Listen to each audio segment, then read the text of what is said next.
வணக்கம் மக்களே, நாம இந்த ஆரோக்கியமான பதிவில் தர்பூசணி பழத்துடைய மருத்துவமைகளை பற்றி தான் பார்க்க போகிறோம். நீங்கள் தர்பூசணி பழத்தில் இருக்கக்கூடிய மருத்துவமைகளை பார்த்தீங்கன்னா ரொம்பவே ஆச்சரியமாக பார்ப்பீங்க. இது இந்த அளவுக்கு மருத்துவ நன்மைகள் கொண்டு இருக்கா அப்படின்னு ஷாக்காகவும் பார்ப்பீங்க. நீரிழிவு நோய், இதய நோய், ரத்த கொதிப்பு இருக்கிறவங்கலாம் இந்த தர்பூசணி பழத்தை எடுத்துக்கலாம். உடல் பருமனாக இருக்கிறவங்க, அதாவது அதிக வெயிட் இருக்கிறவங்கலாம் இந்த தர்பூசணி பழத்தை தாராளமாக சாப்பிடலாம். இதன் மூலமாக அவங்களுடைய உடல் அடைய சைடு எஃபெக்ட் இல்லாமல் ஆரோக்கியமான முறையில் குறைச்சிக்கலாம். இந்த தர்பூசணி பழத்தில் இரும்பு சத்து அதிகமாக இருக்குது. தர்பூசணியை நீங்கள் ஜூஸ் மாதிரியும் குடிக்கும்போது இளநீர் கூட கலந்து குடிங்க. இது உங்களுக்கு நீங்கள் இந்த மாதிரி குடிக்கும்போது இந்த கோடை காலத்தில் உங்களுக்கு ஏற்படக்கூடிய வெப்பத்தால் ஏற்படக்கூடிய பிரச்சனை எல்லாத்தையுமே கியூர் பண்ணும். ஸோ இது போல நிறைய மருத்துவ நன்மைகள் தர்பூசணி பழத்தில் இருக்கு. வாங்க அதெல்லாம் என்னென்ன அப்படி பற்றி ஒவ்வொன்றா தெளிவாக தெரிஞ்சுக்குவோம். அதை பற்றி பார்க்கறதுக்கு முன்னாடி இந்த வீடியோக்கு ஒரு லைக்கை கொடுத்துட்டு அந்த தகவலை உங்களுக்கு தெரிஞ்சவங்களுக்கும் ஷேர் பண்ணிடுங்க. இது அவங்களுக்கும் பயனுள்ளதாக இருக்கக்கூடிய ஒரு ஆரோக்கியமான பதிவு தான். இது போன்ற அப்டேட்ஸ்கள் நீங்கள் தொடர்ந்து பார்க்கறதுக்கு நம்மளுடைய ஹெல்த் நியூஸ் தமிழ் சேனலை சப்ஸ்கிரைப் பண்ணி வச்சுக்கோங்க. பக்கத்தில் இருக்கக்கூடிய பெல் பட்டனையும் கிளிக் பண்ணி ஆல் அப்படின்ற ஆப்ஷனையும் மறக்காம செட் பண்ணி வச்சுக்கிட்டீங்க அப்படின்னா நான் போடக்கூடிய எல்லா அப்டேட்ஸும் உங்களுக்கு நோட்டிஃபிகேஷன் அடிக்கடி வந்து சேரும். சரி வாங்க மக்களே, இப்போ வீடியோக்குள்ள போயிடலாம்.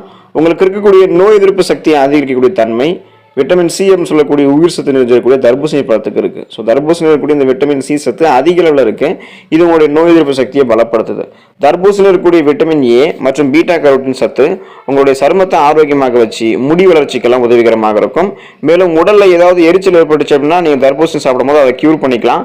ஸோ குறிப்பாக உங்களுக்கு இருக்கக்கூடிய பலவிதமான நோய்களையுமே குணப்படுத்தி சீசனாக புதுசாக அட்டாக் ஆகாமல் இருக்கக்கூடிய நோய்கள் எல்லாத்தையுமே பார்த்தீங்கன்னா நீங்கள் தடுத்து நிறுத்துறதுக்கு கண்டிப்பாக உங்களுடைய நோய் எதிர்ப்பு சக்தி அதிகரிக்கிறதுக்கு நீங்கள் தர்பூசணி பழத்தை எடுத்துக்கலாம். உங்களுடைய எடை இழப்புக்கு தர்பூசணி பழம் உதவிகரமாக இருக்கும். ஸோ எந்த விதமான சைடு எஃபெக்டும் இல்லாமல் ஆரோக்கியமான முறையில் உங்களுடைய உடல் எடையை நீங்கள் குறைக்கணும்னு நினைச்சீங்கன்னா தர்பூசணி பழத்தை எடுத்துக்கோங்க.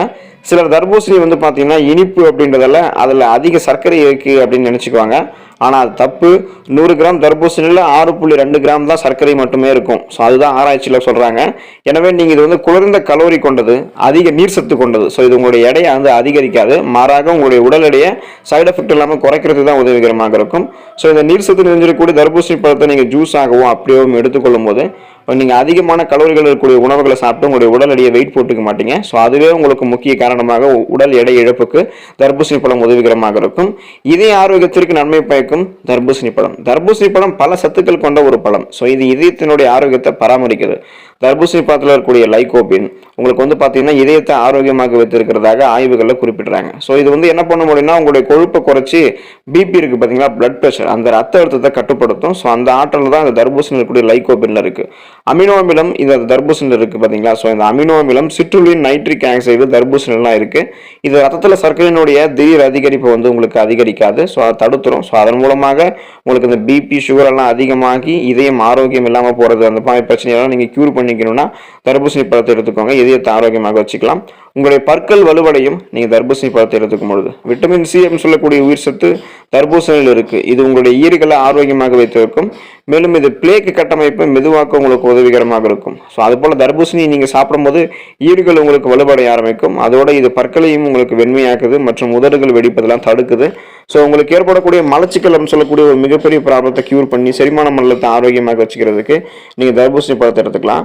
தர்பூசணி பழத்தில் 90% நீர் சத்து நிறைஞ்சிருக்கு. கூடுதலாக நார் சத்தும் நிறைஞ்சிருக்கிறதால இதை நீங்கள் எடுத்துக்கும் பொழுது நீங்கள் உங்களுடைய அந்த செரிமானம் சார்ந்த பிரச்சனைகள்லாம், அஜீரணம், மலச்சிக்கல் போன்ற பிரச்சனை எல்லாத்தையும் நீங்கள் குணப்படுத்தி வராமல் தடுத்துக்கலாம். குறிப்பாக நீங்கள் கடுமையான மலச்சிக்கல் பிரச்சனை இருக்கீங்கன்னா தர்பூசணி பழத்தை எடுத்துக்கோங்க, அல்லது தர்பூசணி பழத்தை ஜூஸ் ஆகவாது குடிங்க. ஸோ அந்த மாதிரி நீங்கள் எடுத்துக்கும் போது கண்டிப்பாக அந்த தர்பூசணி பழம் உங்களுக்கு இருக்கக்கூடிய அந்த மலச்சிக்கல் பிரச்சனையை என்ன பண்ணிட்டோம் அப்படின்னா குணப்படுத்திடும். ஸோ இன்னொரு குறிப்பாக ஒரு விஷயம் நீங்கள் தர்பூசணி பழத்தை பற்றி தெரிஞ்சுக்கணும்.